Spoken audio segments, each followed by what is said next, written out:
Idli, dosa, puri, chapati எல்லாத்துக்கூடயுமே set ஆகிற மாதிரி ஒரு பட்டாணி கிரேவி கைண்ட் ஆஃப் தாபா போல். அது எப்படி செய்கிறதுன்னு பார்க்கலாமா? வாங்க. ஒரு பேனில் தேவையான அளவு ஆயில் விட்டு ஆயில் ஹீட் ஆனதும் அதில் பட்டை, லவங்கம் இதெல்லாம் போட்டுக்கிட்டேன். சோம்பு நீங்கள் போட்டுக்கோங்க. எனக்கு சோம்பு இன்ட்ரெஸ்ட் இல்லை, அதனால தான் நான் போடலை. இது கூட ஸ்லைசஸாக கட் பண்ணி வச்ச ஆனியனையும் ஆட் பண்ணிக்கிறேன்.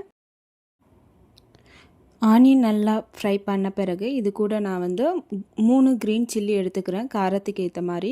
அது கூட கருவேப்பிலையும் சேர்த்து நல்லா டீப் ஃப்ரை பண்ணிக்கோங்க. ஸோ டீப் ஃப்ரை பண்ணதும் இது கூட 1 ஸ்பூன் தேவையான அளவு இஞ்சி பூண்டு பேஸ்ட்டையும் நான் சேர்த்துக்கிறேன். இஞ்சி பூண்டு ஸ்மெல் போகிற வரைக்கும் நீங்கள் வதக்குங்க. அதுக்கப்புறம் நான் டொமேட்டோ, 1 தக்காளி போதும். தக்காளி நீங்கள் அரைச்சி கூட போட்டுக்கலாம், இல்லைனா ஸ்லைசஸை கட் பண்ணியும் போட்டுக்கலாம்.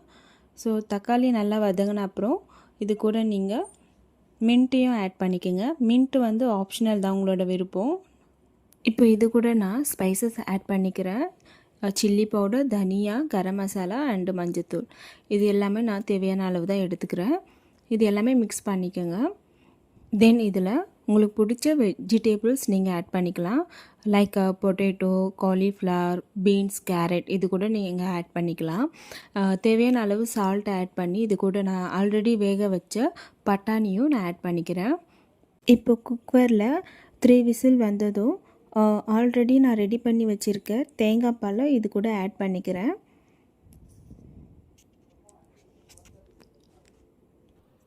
ஆட் பண்ணி ஒரு 5 மினிட்ஸ் கொதிக்க வைங்க. ஸோ சுவையான தபா ஸ்டைலில் பட்டாணி குருமா ரெடி ஆயிடுச்சு.